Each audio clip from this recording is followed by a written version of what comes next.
हम कैसे नारी विरोधी हो सकते हैं? इस देश के प्रति भी हमारा कुछ कर्तव्य है, उसकी सांस्कृतिक धरोहर को हम बचाए रखें, ये हमारा कर्तव्य है। तो झांसी की रानी तो युद्ध क्षेत्र में अपनी साड़ी पहन करके और घोड़े पर चढ़ करके और उन्होंने शत्रुओं से सामना किया। महिला को सर्वगुण संपन्न बनाया है। महिला एक परिवार की धुरी है, वो एक केंद्र बिंदु है। थोड़ा सा ऐसे वेशभूषा और बोलचाल रखनी है कि जो समाज में अभद्र ना लगे, लेकिन आस्थाओं को बनाए रखना चाहिए। हमें गर्व है अपनी भारतीयता पर। नमस्कार, मैं वकील अहमद। सूबे के मुख्यमंत्री की धर्मपत्नी मेरे साथ मौजूद है। मैडम, सबसे पहले स्वागत है। हाँ, नमस्कार। मैडम, आज के दौर की अगर हम बात करें या अपने संस्कारों की हम बात करें, भारतीय संस्कृति हमें क्या कुछ सिखाती है? देखिए, हमारी जो संस्कृति है, हमारी जो परंपराएं हैं, बहुत प्राचीन हैं और दुनिया को बहुत बड़ा संदेश देती आई हैं। विश्व गुरु भारत रहा है और हमारा कल्चर, हमारी परंपराएं, हमारी आस्थाएं हमारे जीवन में बहुत महत्वपूर्ण है। विभिन्न संप्रदाय रहते हैं यहाँ पर, विभिन्न जातियाँ रहती हैं। सबको स्वतंत्रता है अपने विचारों के अनुसार चलने की, अपनी मान्यताओं को मानने की। ये भारत की एक वैशिष्टता है जो कि हमें विश्व में एक आकर्षण का केंद्र भी बनाती है। हमारी आस्थाएं जो हैं विश्व के लिए प्रेरणादायी रही हैं। हमारे महापुरुषों ने देश की तरफ उनके जो संदेश रहे हैं, जीवन का एक मूल्य रहा है, सिद्धांत रहे हैं, उनके द्वारा आकर्षित किया है दुनिया के लोगों को। तो हमारे जीवन में बहुत प्रमुख स्थान हमारी आस्थाओं का, हमारी परंपराओं का, हमारी सांस्कृतिक धरोहरों का रहा है। जी। आज का जो दौर है, क्या आप मानती हैं कि जो हमारे रीति रिवाज संस्कार वो मज़हब के किसी के भी हों, चाहे वो हिंदू है, मुस्लिम है, सिख है, ईसाई है, या ये सब चीज़ें हमारे अंदर से लुप्त होती जा रही हैं? ऐसा तो मैं नहीं कहूँगी कि लुप्त हो रही हैं। आज भी बहुत बड़ी एक संख्या है जो कि अपने रीति रिवाजों को मानती आ रही है।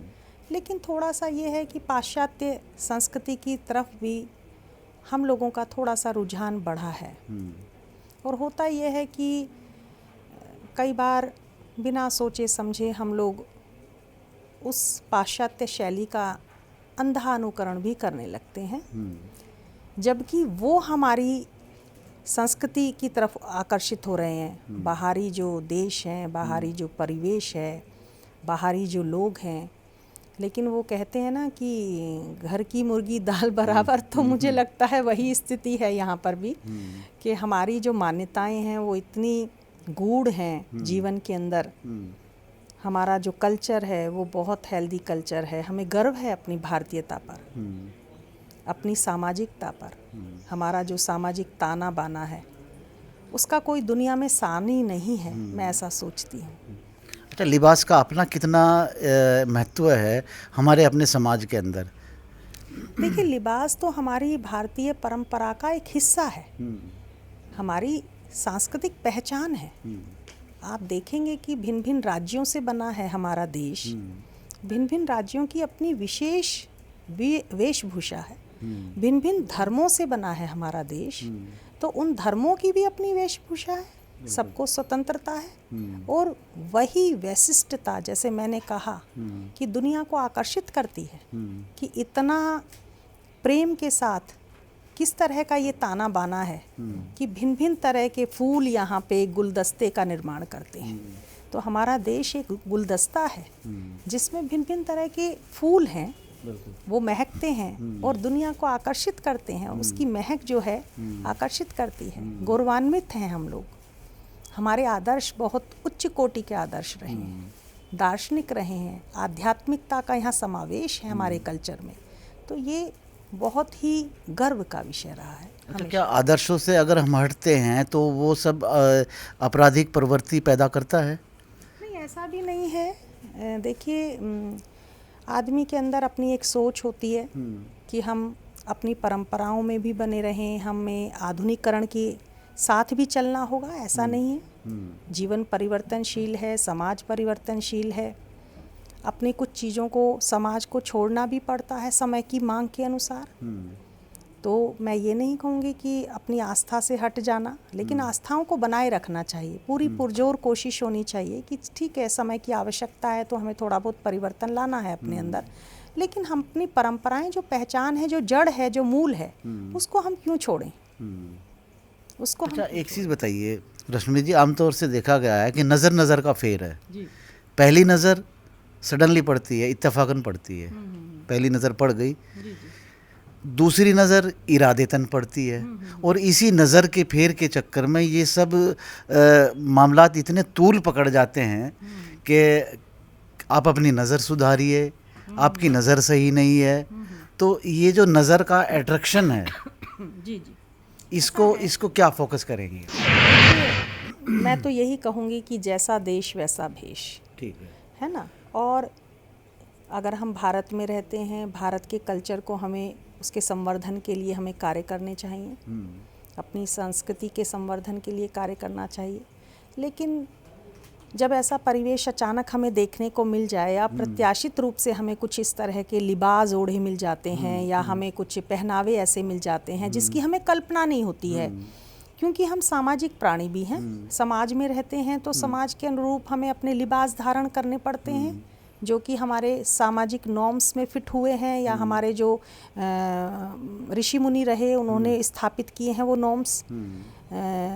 तो अगर उनके विरोध में कुछ ऐसा पहनावा हमें दिखाई देता है तो हमें एकदम टकटकी सी हमारी निगाह स्वतः चली जाती है कि भाई ये कैसे लग रहे हैं, ये क्या पहन रखा है ना। थोड़ा सा उनको लगे ना लगे, लेकिन थोड़ा सा जो आस्था वाले लोग होते हैं, धार्मिक कह लीजिए, या अपनी सांस्कृतिक धरोहर को जो बहुत अधिक महत्व देते हैं जीवन में, तो उनको लग जाता है कि भाई ये क्या हो रहा है। थोड़ा सा बस यही है, नज़र का फेर, जैसा आपने कहा कि हर आदमी अपने आप में इंडिविजुअल है, उसकी अपनी एक आइडेंटिटी है, अपनी व्यक्तिगतता है, किसको क्या चीज़ महसूस हो जाए, किसके क्या विचार हैं, मान्यताएं हैं, वो उस पर खुद पे स्वयं पे भी डिपेंड करता है। जी नहीं, असली चीज़ आती है कि नज़र जो दूसरी नज़र जो होती है, उसको उस अट्रैक्शन के अंदर थोड़ा सा अगर मैं ये कहूँ कि हाँ वो क्रिमिनल अट्रैक्शन है, वो चीज़ जो है ना समाज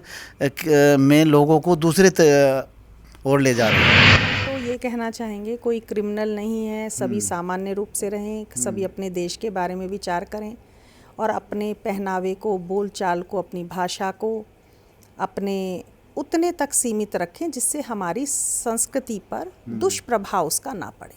ठीक है, हमें आधुनिक भी बनना है, समय की मांग है, लेकिन आधुनिक बनने का तो मतलब सीधा सीधा ये है कि हम दूसरे की चीज़ को अडॉप्ट कर रहे हैं और अपनी हम इग्नोर करते जाते हैं। ऐसे हालात के अंदर समाज, देश किस तरफ जा रहा है? क्योंकि जबकि हम अपनी चीज़ें अगर भूल के दूसरे की अडॉप्ट करते हैं। देखिए, अडॉप्शन मैं कहूँगी कि कोई बुरा नहीं होता है ना। अगर वो एजुकेशन के क्षेत्र में है, अगर वो हेल्थ के क्षेत्र में है, अगर वो पर्यटन के क्षेत्र में है, जिस अडॉप्शन से अपने समाज का निर्माण होता हो रचनात्मक रूप से, तो वो अडॉप्शन होना चाहिए। लेकिन मैडम सबसे पहला निर्माण, लेकिन मैं उसी बात पे आ रही हूँ आपके सामने कि ज़रूरी नहीं है कि जो मान्यताएं कहीं विदेश में चल रही हैं, क्योंकि वो मान्यताएं उनके देश काल और परिस्थिति के अनुसार हैं। ये मान्यताएं हो सकता है हमारे देश काल और परिस्थिति के अनुरूप ना हो, तो हमें ये डिसीजन लेना है कि भाई वहाँ का पहनावा, मान लीजिए हम अमेरिका में रह रहे हैं, हम फ्रांस में रह रहे हैं, तो वहाँ का पहनावा, खान पान अलग है, वहाँ की वातावरण अलग है, इसलिए वहाँ शायद डेवलप हुआ होगा।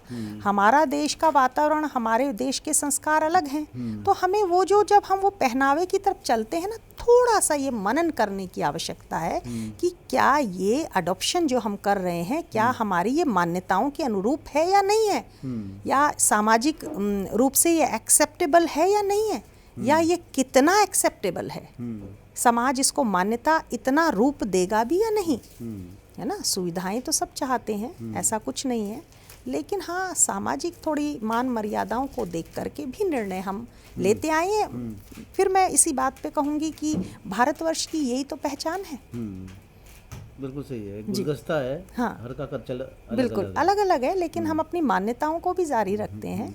अच्छा, एक चीज़ जो है ना, एक आम तौर से अगर मैं एक बुनियादी चीज़ों पर आऊँ, क्योंकि जो बेसिक चीज़ है, क्योंकि परिवार से सब कुछ चलता है। जी। अगर परिवार के अंदर एक पहली जो पाठशाला है, अगर वो मजबूत हमारी होगी, तो वो देश निर्माण में आगे की जनरेशन के लिए कितना इम्पोर्टेंस रखता है? बहुत इम्पोर्टेंस रखती है।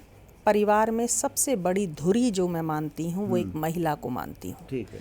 देखिए, पुरुष तो कमाने के लिए बाहर निकल जाता है, रात में घुसता है, सुबह निकल जाता है, और भी कई अपने बिजनेस हैं, और भी कई तरह के रोजगार वो करता है ना, जीवन यापन करने के लिए। लेकिन महिला एक परिवार की धुरी है, वो एक केंद्र बिंदु है, और उसके सोचने का, उसके बोलने का, उसके आचार विचार का प्रभाव उसकी संतान पर पड़ता है, और संतान से ही समाज बनता है, और समाज से ही देश बनता है।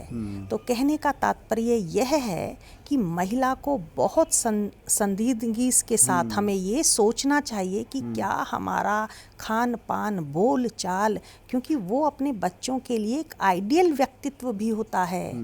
क्या मैं जो कर रही हूँ उसका प्रभाव बच्चे पर मेरे पॉजिटिव होगा या नेगेटिव होगा, इसका प्रभाव किस रूप में पड़ रहा है, तब हमें ये मूल्यांकन करते हुए अपने आचार विचार को उस रूप में लेना चाहिए। एक चीज़ समाज के अंदर ज़्यादा अहम देखी जाती है, ड्यूटीज़ और राइट्स। अक्सर अगर ये दोनों डिसबैलेंस हो जाते हैं कि कहीं आदमी अपनी ड्यूटीज़ से तो पीछे हट जाता है और अधिकारों की बात करने लगता है, तो वहाँ क्या एक अच्छा समाज स्थापित हो सकता है? मैं नहीं मानती हूँ। देखिए, सबसे पहले तो अधिकारों की बात तो बाद में आती है। बिल्कुल सही है। पहले तो आपके कर्तव्य हैं। जिस देश में आप पैदा हुए हैं, जो हमारी मातृभूमि है ना, और जहाँ पे हम पल रहे हैं, बड़े हो रहे हैं, हमारा उसके प्रति भी तो कर्तव्य है। जैसे एक व्यक्ति का, एक बच्चे का अपने परिवार के प्रति होता है, होता है नहीं होता है? पूरे जीवन माता पिता उसके जीवन के अंदर प्रमुख स्थान रखते हैं, इसलिए क्योंकि उन्होंने उसको पैदा किया है। इसी तरीके से इस देश के अंदर हम पैदा हुए हैं, तो इस देश के प्रति भी हमारा कुछ कर्तव्य है। उसकी सांस्कृतिक धरोहर को हम बचाए रखें, ये हमारा कर्तव्य है ना। तो अगर हम ये नहीं सोचेंगे और केवल अधिकारों की बात करते रहेंगे, स्वच्छंदता की बात करते रहेंगे, अगर बच्चे परिवार के अंदर ये कहने लग जाएं कि भैया हम तो अपने हेड की बात नहीं मानते, हम तो रात को 12 बजे आएंगे, हम तो 1 बजे आएंगे, हमारी मर्जी है, हम तो जब आए, कौन होते हैं मेरे पिता, तो क्या वो परिवार की संरचना रहेगी? नहीं रहेगी ना, सामाजिक स्वरूप नहीं, बिगड़ जाएगा वो तो इसी तरीके से देश बनता है। तो देश में कुछ मान्यताएं होती हैं, उनको हमें ध्यान में रख करके अपने व्यवहार को परिमार्जित करते रहना चाहिए, मेरी ये सोच कहती है। अच्छा, देश निर्माण में महिलाओं की कितनी जिम्मेदारी बनती है? बहुत बड़ी जिम्मेदारी है। मैंने कहा ना कि परिवार की धुरी है महिला। महिला को अगर हम एक महिला को शिक्षित करते हैं तो पूरे जितने परिवार के सदस्य हैं उन सबको शिक्षित कर देते हैं। और राष्ट्र निर्माण में हमेशा से भारत के परिप्रेक्ष्य में अगर हम देखते हैं, नारियों ने बहुत अहम भूमिकाएं अदा की हैं। अहिल्याबाई को देखिए, जीजाबाई को देखिए, है ना, अपनी मदर टेरेसा को देखिए, इंदिरा गांधी को देखिए, और अपनी झांसी की रानी को देखिए। अगर मैं पहनावे की बात करूं तो झांसी की रानी तो युद्ध क्षेत्र में अपनी साड़ी पहन करके और घोड़े पर चल करके और उन्होंने शत्रुओं से सामना किया। क्या ये हमारा वैशिष्ट नहीं है? क्या हमें उसकी चर्चा नहीं करनी चाहिए? बिल्कुल करनी चाहिए, बहुत गर्व के साथ हमको करनी चाहिए, क्योंकि हम भारतीय हैं। हमें बाहर के पहनावे की चर्चा नहीं करनी चाहिए, हमें अपने उस गर्व की चर्चा करनी चाहिए, अपनी उन मान्यताओं की चर्चा करनी चाहिए। हम नहीं करेंगे तो कौन करेगा? अच्छा, इस तरीके की बेफजूल चर्चाओं में जब आदमी उलझता है तो क्या अपने आप को पीछे हटाता है, या प्रदेश को हटाता है, या आवाम को हटाता है? जब हम इस तरह के छोटे मोटे मुद्दों में उलझ जाते हैं तो जो हमारे मेन मुद्दे होते हैं, जो कि समाज के वेलफेयर के लिए होते हैं, समाज के डेवलपमेंट के लिए होते हैं, उससे क्या है कि वो प्रभावित होते हैं। क्योंकि जो एनर्जी वहाँ पे लगनी चाहिए थी कि भाई हम समाज को डेवलप कैसे करें, उनके हित की बात कैसे करें, वो दूसरी तरफ मुद्दे चल देते हैं। तो व्यक्ति क्या है, थोड़ा सा डिप्रेस भी हो सकता है, थोड़ा सा उसको ऐसा लग सकता है कि भाई ये क्या हो गया अचानक, मैं तो उस डगर जा रहा था, मैं तो वो सोच रहा था, ये क्या डेवलपमेंट नए हो गए, है ना, तो ये भी रुकावट तो बनती है ऐसी चीज। काफ़ी लंबा सफ़र रहा जो है ना आपका राजनीतिक परिवार में, मैं ये अगर कहूँगा तो क्या आज के दौर के अंदर राजनीति की डेफिनेशन चेंज हो गई है? हाँ, काफ़ी कुछ हुई है। अभी मैं जो 20-22 सालों से तो मेरी शादी हुई है, तो और मैं अपने परिवार में जो राजनीतिक परिवार है वहाँ पर हूँ। तो पहले जो परिवेश था, मैं कह सकती हूँ 20 साल पहले अटल जी के समय में और उससे पहले इंदिरा जी के भी समय में, मैं कहूँगी बहुत ही लोग जो आते थे वो ये सोच के आते थे कि हमें समर्पण करना है देश के लिए। हमें वो चकाचौंध में नहीं आते थे, वो सत्ताओं का दोहन करने नहीं आते थे। उनका एक उद्देश्य रहता था कि भाई हमें इस देश के लिए समाज सेवा करनी है, और वो समाज सेवा उनके अंतर्मन से आती थी, वो आर्टिफिशियल नहीं थी, वो सत्ताओं का दोहन करने के लिए नहीं थी। लेकिन अब के अगर मैं परिप्रेक्ष्य में देखती हूँ तो मैं पाती हूँ कि आजकल समाज सेवा वाला जो पार्ट है वो तो एक तरफ छोड़ दिया लोगों ने, है ना, उस भाव से नहीं आ रहे हैं आजकल लोग आ रहे हैं थोड़ा सा सत्ता में चकाचौंध है, थोड़ा सा उनको लगता है मेहनत नहीं है, शॉर्टकट्स हैं, लेकिन ऐसा नहीं है। अच्छा मैम, एक सवाल मेरे मन में कभी कभी आता है, क्या पुरुष लालची है? क्योंकि अगर उसको पैसा चाहिए तो वो लक्ष्मी की पूजा करता है, उसको अगर ज्ञान चाहिए तो सरस्वती जी के पास जाता है, अगर कहीं दूसरा रूप चाहिए तो फिर दुर्गा के पास जाता है, लेकिन फिर भी समाज के अंदर अपने आप को पुरुष प्रधान कहलाने की कोशिश करता है। नहीं, मैं ऐसा तो नहीं कहूँगी कि पुरुष प्रधान लालची होता है जी। मैं तो इसे दूसरे रूप में, पॉजिटिव रूप में ये देखना चाहती हूँ कि हमारी जो ईश्वरीय शक्तियाँ हैं, प्राकृतिक शक्तियाँ हैं, उन्होंने महिला को सर्वगुण संपन्न बनाया है और उन्होंने असीम शक्तियों से उसको एक तरीके से उसका ढांचा जो है वो उसमें समाहित कर दी हैं असीम शक्तियाँ, और जिसके कारण से उस असीम शक्तियों के कारण ही पुरुष समाज ने समय समय पर देखा है कि वो अपने समाज को आगे ले जाती हैं, प्रगति की ओर ले जाती हैं। ये कारण है ना, ऐसा कोई कारण नहीं है कि भाई आप महिलाओं को आप ऐसा समझते हैं। पुरुष भी अपना एक प्रधान पद रखता है और महिला भी अपना एक प्रधान रूप अपनाती है और समाज को आगे बढ़ाती है एक परिवार में। एक सवाल अचानक आया कि घर घरवाली से होता है, ये कितनी सच्चाई है? घरवाली कहिए या महिला कहिए, कोई भी है ना, परिवार के अंदर तो एक बेटी भी एक स्थान रखती है और माँ भी स्थान रखती है और पत्नी भी एक विशेष स्थान रखती है। तो घर जो है वो महिला और स्त्री से होता है, मैं कहूँगी। और घर की मैंने पहले भी कहा कि धुरी है, एक जो महिला है उसके इर्द गिर्द वो केंद्र बिंदु है। जैसी महिला होती है वैसे ही उसके परिवार संगठित होता चला जाता है। तो महिलाओं का आज के समय में मैं जो कह सकती हूँ कि स्वावलंबी होना और बहुत ही आध्यात्मिक होना और सांस्कृतिक होना, अपनी परंपराओं को मानने वाला होना, ये अति आवश्यक भी हो गया है। अच्छा, पुराने ज़माने की कहावत है कि खानदानी लोग ढूंढते हैं। जी, बिल्कुल सही बात है। खानदानी लोग ढूंढे जाते थे पहले जब शादी ब्याह का मौका होता था। तो वही मैं बात कह रही हूँ, पहले ये नहीं देखा जाता था कि लड़का कितना कमाता है।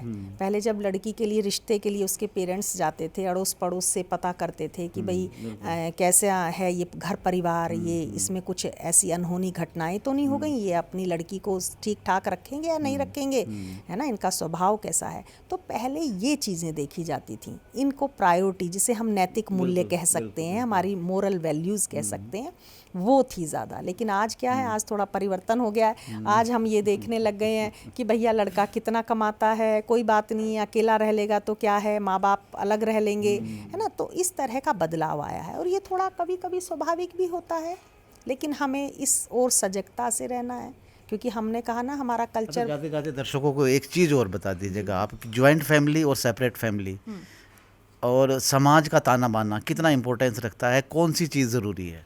देखिए, जॉइंट फैमिली भी अपने आप में बहुत बड़ा महत्वपूर्ण स्थान में देना चाहूँगी जीवन के अंदर, क्योंकि जो बच्चे जॉइंट फैमिली में रहते हैं वो स्वतः उनकी लर्निंग होती चली जाती है।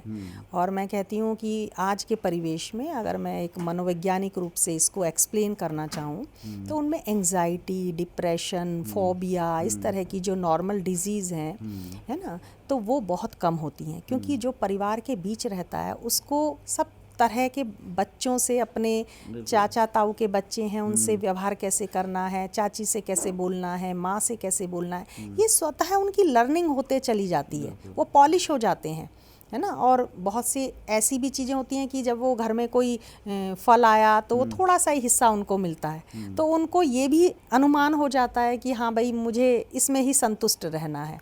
तो ये अपनी मान्यताएं हैं, और एकल परिवार की भी अपनी एक भूमिका होती है, क्योंकि आजकल शहरीकरण हो गया है, माता पिता हर जगह नहीं जा पाते हैं, छोटे छोटे फ्लैट्स बनने लग गए हैं, जगह नहीं होती कई बार, तो तभी माता पिताओं को जो है ना आश्रम छोड़ दिया जाता है, अलग छोड़ दिया। लेकिन ये नहीं होना चाहिए, क्योंकि ये हमारी परंपराएं नहीं हैं, हमारी संस्कृति का हिस्सा कभी नहीं रही हैं। और किसी भी रूप में, चाहे हम कम कमाएं चाहे हम ज़्यादा कमाएं, अपने माता पिता को वैसे ही संजोकर रखने की भावना हर व्यक्ति में होनी चाहिए। अच्छा, एक चीज़ और जो है ना, हाल ही में जो है ना एक बयान को लेकर सीएम साहब के काफ़ी कुछ सोशल मीडिया एक बवाल कटा हुआ है, तो उस पर क्या कुछ आप कहना चाहेंगे? क्योंकि जो चीज़ समझाना चाह रहे थे वो शायद जो है ना लोग उसको समझ नहीं पाए, या क्या मामला है, तो आप किस तरीके से उसको देखती हैं, क्या जो है ना, क्योंकि आवाम देख रही है। बिल्कुल बिल्कुल, मैं यही कहना चाहती हूँ कि वो तो एक कार्यक्रम में गए हुए थे, बच्चों का कार्यक्रम था, टीनेजर थे वहाँ, अपने युवा बच्चे भी थे वहाँ जो 17, 18, 15, 20 साल के थे, और वो एक कार्यक्रम को संबोधित कर रहे थे और अपनी वो मान्यताओं और संस्कृति के बारे में ही बता रहे थे। अपना वो पुराना उदाहरण दे रहे थे कि हमारे यहाँ तो पैच जब लग जाते थे तो पनिशमेंट होता था, अनुशासन होता था, आज थोड़ी सी ये बच्चों गिरावट आई है, अब तुम्हारे कंधों पर ये जिम्मेदारी है, आपको खुद मूल्यांकन करना है, थोड़ा सा ऐसे वेशभूषा और बोलचाल रखनी है कि जो समाज में अभद्र ना लगे, है ना। वो इस तरह का समझा रहे थे, और उन्होंने एक आध उदाहरण अपने जीवन का जो उन्होंने शायद देखा होगा उसको दिया। उनका किसी से प्रतिकार नहीं था कि भाई मैं जिस तरह का ये चला, जीन्स प्रकरण चला, ये जीन्स पहनने में क्या दिक्कत है, वो तो आधुनिक नेता हैं, है ना, उनका ऐसा विचार नहीं था। लेकिन कुछ मैनिपुलेशन भी हो गया, कुछ इधर उधर की बातें, जो कुछ अवसरवादी लोग होते हैं, है ना, उनकी कमियां खोजने में लगे थे, क्योंकि 5-6 दिन से वो बहुत अच्छा काम कर रहे थे, एक संदेश जा रहा था अपनी उत्तराखंड देवभूमि में कि भाई ये अच्छा लीडर आ गया है ना, जो समर्थन उन्हें जन समूह का मिल रहा था। तो कुछ लोग शायद मुझे लगता है उससे घबरा गए, और घबरा करके वो मौके की तलाश में थे, है ना, मौके की तलाश में थे। तो उन्होंने ये पता नहीं फटी जीन्स और जीन्स, इस तरह के जीन्स को भी उन्होंने, मतलब फटी जीन्स का जो प्रकरण था उसको जीन्स से जोड़ दिया, उसको कहने लगे वो नारी सम्मान की ये इन्होंने ठेस पहुंचाई है। अरे भाई, जिसकी पत्नी एक प्रोफेसर है, वर्किंग लेडी है, जिसकी बेटी खुद कॉन्वेंट में पढ़ती है, आधुनिक विचारों के हम साथी हैं, हम कैसे नारी विरोधी हो सकते हैं? और उत्तराखंड तो नारियों ने ही बनाया है, नारियों की अहम भूमिका रही है, और वो खुद आंदोलनकारी रहे हैं, और उन नारियों के साथ मिलकर, उन बहनों के साथ मिलकर वो काम करते हैं, पार्टी में काम करते हैं, तो वो कैसे नारी विरोधी हो सकते हैं? वो तो रोज उनका तो घर में देखिए, हमारा, मैं अर्धांगिनी हूँ उनकी, तो वो मुझे पूरा मेरा अधिकार देते हैं, तो वो कैसे विरोधी हो सकते हैं? तो ये मन घड़ंत बातें कुछ अवसरवादी लोगों की कही गई कहानी है, गढ़ रहे हैं, वो कहानियाँ गढ़ते हैं ना, जैसे कमियाँ ढूंढते हैं। वो समालोचक नहीं है, है ना, तो वो आलोचक हैं। मैं कहती हूँ वो समालोचना करिए, आप समीक्षा करिए आप व्यक्ति के व्यक्तित्व की, ना कि आप केवल आलोचना ही करते रहें, विपक्षी हैं, आलोचना है, कमियां ही ढूंढ रहे हैं। अरे कुछ गुण भी तो बता दीजिए व्यक्ति के कि हाँ इस व्यक्ति में ये क्वालिटी है। तो मैं तो ये कहना चाहती हूँ कि उसको मन गढ़ंत बातों से घड़ा गया, और कुछ नहीं है इसमें, कुछ नहीं है। अच्छा, मैं एक कार्टून देखा था पहले जो है ना, उसमें एक तरफ तो जीन्स पहने हुए एक बच्चा बैठा था, और दूसरी तरफ एक वाकई बहुत गरीब आदमी बैठा था। एक तरफ लिखा हुआ था कि आर्थिक गरीबी, एक तरफ लिखा था मानसिक गरीबी। बिल्कुल बिल्कुल। कितनी सत्यता आप इसमें मानते हैं? गरीबी है ही हमारे देश में, बहुत से मुद्दे हैं। ये जीन्स कोई ऐसा मुद्दा है कि इस पे ये चर्चा का विषय है क्या? नहीं। कितने हमारे गरीबी है, कुछ और भी कई हैं, एजुकेशन में हम थोड़ा पिछड़े हुए हैं, मूलभूत हमारे जो आवश्यकताएं हैं वो पूर्ति नहीं हो रही हैं। तो कुछ ज्वलंत मुद्दे हैं ऐसे समाज के अंदर जो बहुत ज़रूरी हैं, उनकी तरफ ध्यान देने की आवश्यकता है ना। और बच्चों का, जो बेचारे बच्चों को फीस नहीं मिल पाती, स्कूल नहीं जा पाते हैं, इस तरफ हमें काम करने की आवश्यकता है, ना कि ये बेकार के मुद्दे आप खड़े कर रहे हैं। जीन्स क्या ये ऐसा विषय हो सकता है? ये क्या बहस का विषय हो सकता है? अरे सबकी अपनी मान्यताएं हैं, सबके अपने विचार हैं, कोई कुछ पहने कोई कुछ पहने, लेकिन हाँ हम तो अपनी परंपराओं की बात करेंगे ना, हम तो अपनी संस्कृति की बात करेंगे, हमें करनी चाहिए। हम भारतीय हैं, गर्व है हमें।